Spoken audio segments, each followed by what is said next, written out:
With flight simulators making a resurgence in recent times, the demand for affordable flight simulation hardware is ever increasing. In this video, we're going to take a look at one of the most anticipated flight control yokes and throttle combos in recent times, the Turtle Beach Velocity 1.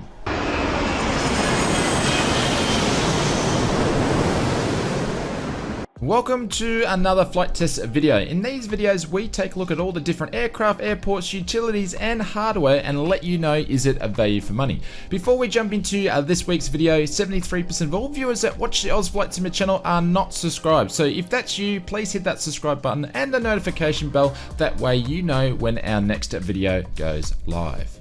The Velocity 1 is easy to set up. The throttle connects to the yoke with an easy snap-in process, and it's powered and connected by USB-C connected leads, which is clearly marked on what goes where. The Velocity 1 has its own internal desk clamp system, which you can access by the top compartment on the Velocity 1, and it houses an Allen key, so you can tighten and loosen the mounts, which is very handy and probably one of the most ingenious mounts that I've seen when it comes to a throttle and yoke system. Once you have the Velocity 1 mounted and set up on your desk, it's just plug and play when it's coming to connect it to your PC. It's easy customized through most simulators, even has a number of presets that can be accessed by the main display on the yoke. The Velocity 1 can be kept up to date via using the Turtle Beach Control Center app, which is pretty easy to use, and it's able to do your firmware updates.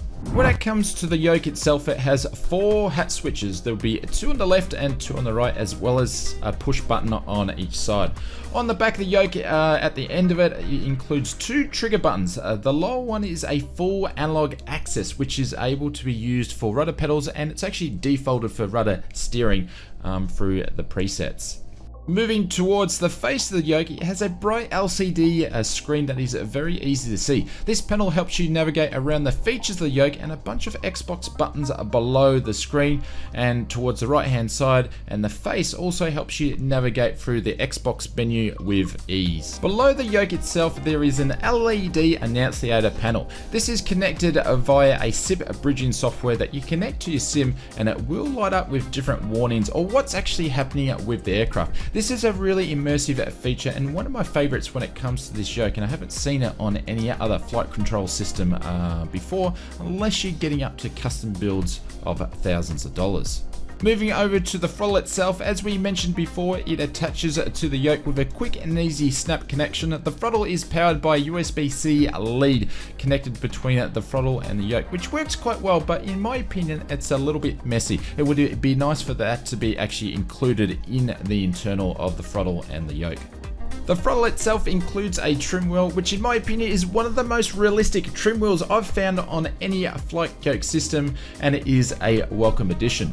There is 4 throttle levers that are included in this section, and these can be used to be set up for general aviation or aircraft airliner or even business jets. Below the throttle levers, you'll see 10 programmable buttons which have backlighting. These backlightings can be changed to different colors in the menu, and below that there is 3 GA style push button levers. This is something we have never seen in a yoke system before that includes airliner throttles and also GA push and pull throttle levers. The yoke has a full 180 degree in rotation, which is something you don't see in many other competitors for the price range.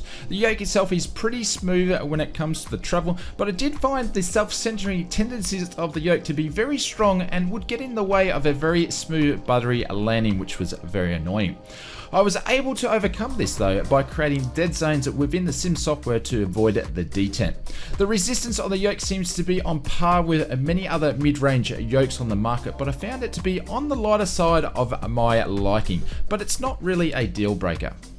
I found the same type of resistance over on the throttle. It seems to be very light on in my opinion. It would have been nice to have a tension knob included with the throttle and yoke. That way you could set it up to be customized the way that you like it. I've seen some do-it-yourself fixes or bush fixes in the community to help with both of these sorts of things, which seem to be really easy. So I guess it's not a deal breaker there. Both the yoke and the throttle were very accurate on its axis, and you'll have no issues there, having very small inputs and good control over the throttle and the yoke. Now, within saying that, the Velocity one has all the bells and whistles in its only a yoke and throttle combo that I've seen that includes a trim wheel and a push and pull GA throttle. Apart from the yoke's D10 and throttle being a little light on, both of these can be amended with some workarounds.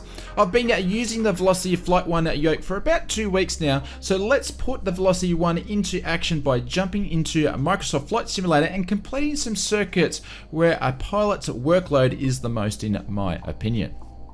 Okay, welcome to the sim. Today we're at the Gold Coast Airport, or the GA Gold Coast Airport, and we're on runway 01. We're just about to do a control test, and we'll see, make sure everything's working. We actually are using the Cessna controls here, as you can see when I'm increasing the RPM.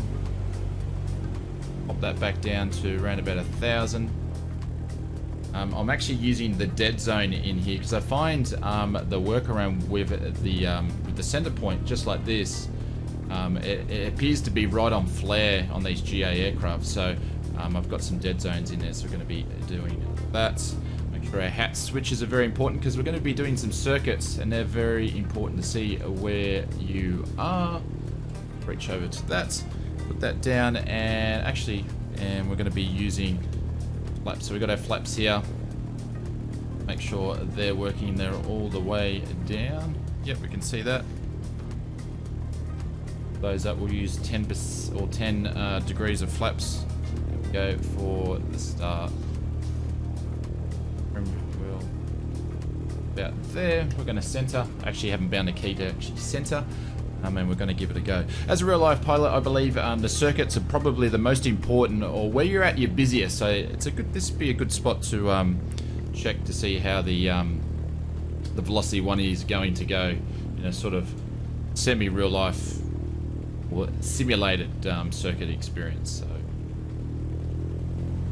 I'm not using the rudder pedals. I'm actually using my own rudder pedals because I feel that's the way to go. But you do have the option, especially if you're an Xbox user and you want an all-in-one option here, you can use the rudder pedals here. There's 40, there's 50, and there's 60, so we're going to pull back. Here we go. Going to get that trim reel happening. And trim for 70 knots. Best we can. There we go. Once we get to 300 knots, we're gonna, 300 feet, we're gonna put the flaps up. Just did then. Need to keep trimming for that. And we get to 500 feet, we're gonna make our right hand turn. So we're gonna clear the left, then our right, make sure we got no traffic. Our turn.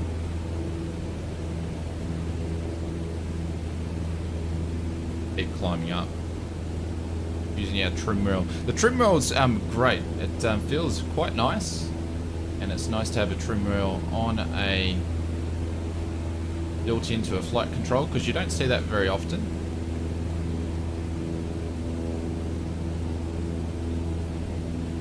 Nearly up to 1,000.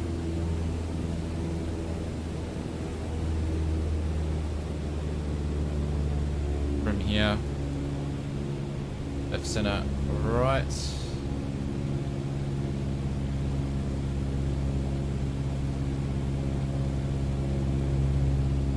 Making sure we don't go too high.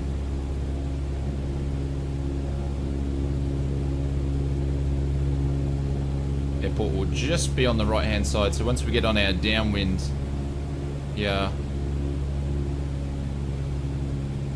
be just about there. See it, there we go, there's the airport there. Using our trim wheel to make sure that we're not going a lot higher than what we should be.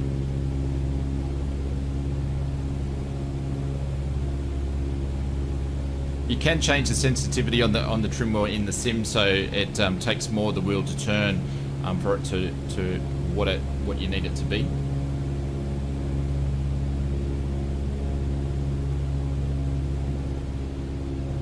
Go on the threshold there, so we're going to pull back for a slow flight.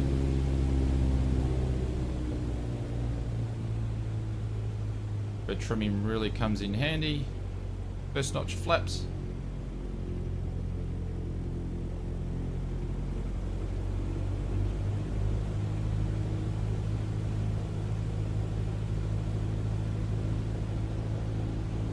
Go, just make sure it's on our 30. Make our turn shortly to turning on to base.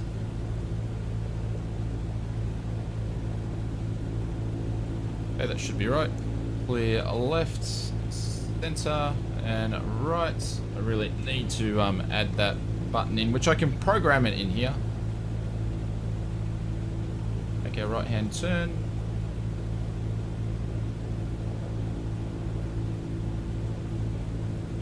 Starting to descend now. Go. Keep trimming. Going to put our next notch of flaps down. That trim wheel to trim.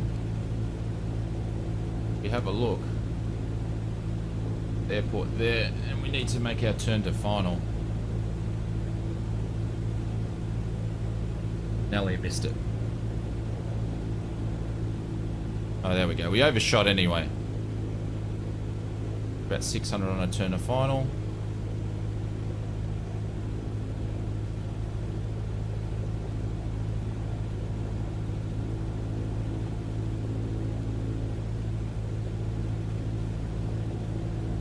Aiming for around about 65 knots.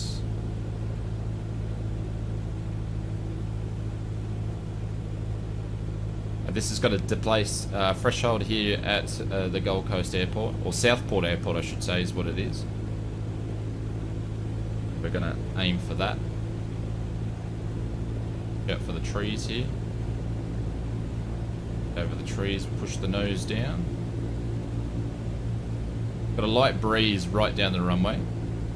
Nice and handy.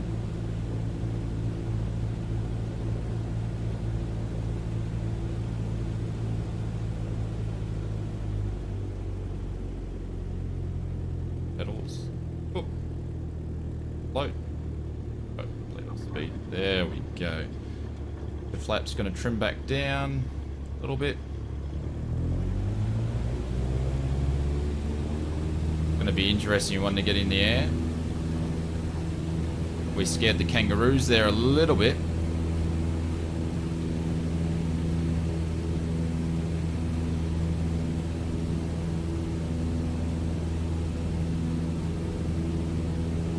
Bit of a scary go around. You wouldn't want to be doing that in real life. It's 300 feet, so flaps up all the way.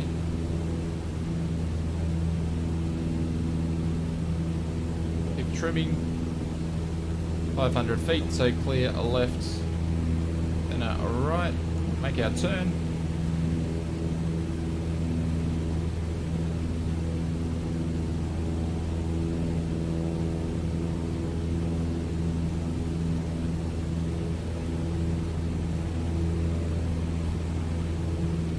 So as you can see there, changing the settings on the dead zones there, you can overcome that centering point, which is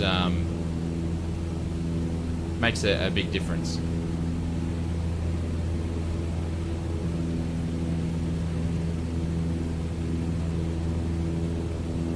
All right, there's 1,000 feet for our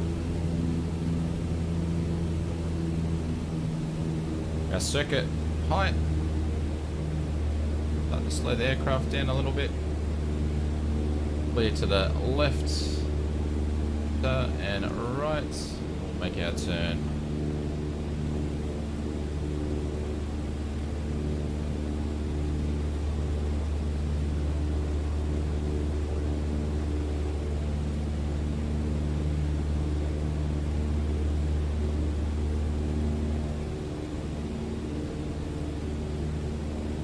This one's a little bit neater than what we did before.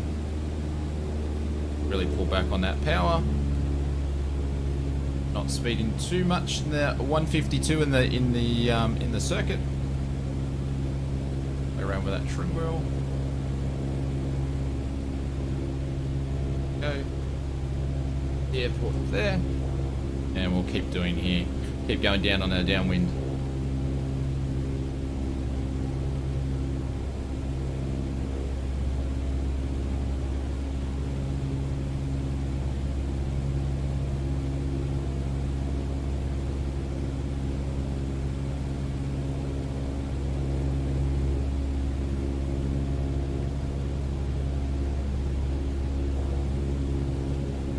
Probably why we missed, because we're not a circuit. Need to straighten up a little bit here. Alright, we're going to get ready for slow flights. Yankee Sierra Papa Tango, traffic Cessna Victor Hotel. Whiskey Uniform November, 1 miles north, 200 feet inbound to land, runway 1. First notch of flaps. Slow flight.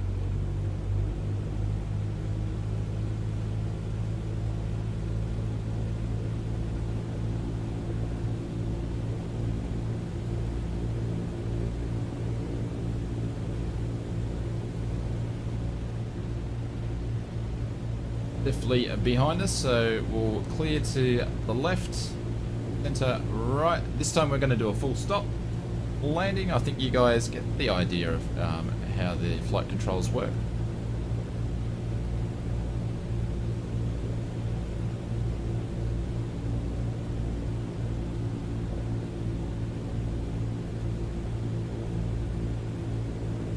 Another notch of flaps, and we'll trim for that one.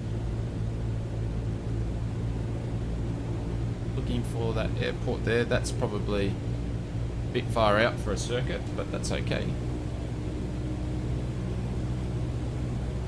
Put a bit more power in here so we don't lose too much altitude then.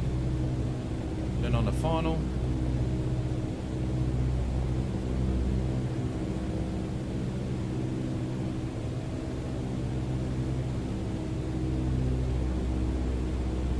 And we overshot again. But that's alright, we've got plenty of time to line up.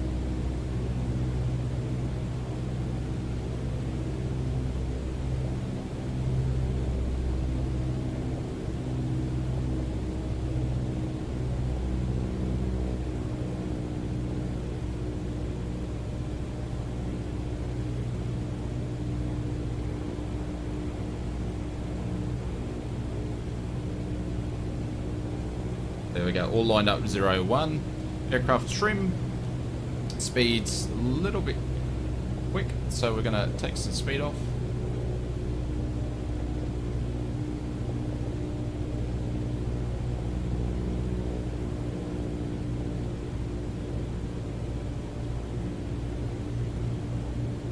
Watch the trees.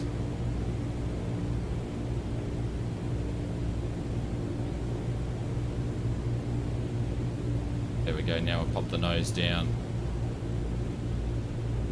Sort of gets you here at this airport there with those trees.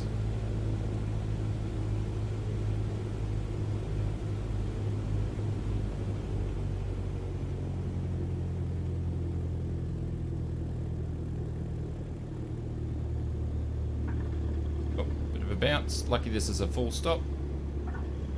There we go. Brakes on.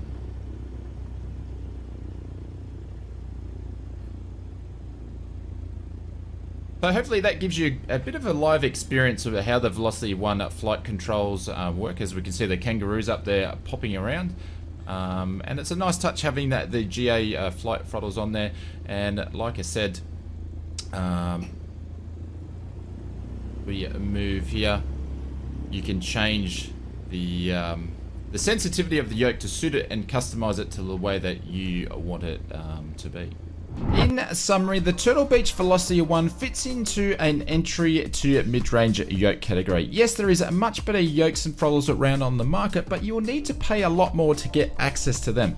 But on the Xbox side of things, because this does work on console as well, this would have to be the preferred when it comes to yokes on the market for console. Yes, the Velocity 1 has all the bells and whistles at an entry price point. There is some things that I mentioned before, in my opinion, like the self-centering detent to be quite strong and also the light resistance on the throttles, but as I mentioned in the video, these do have workarounds and you can overcome them.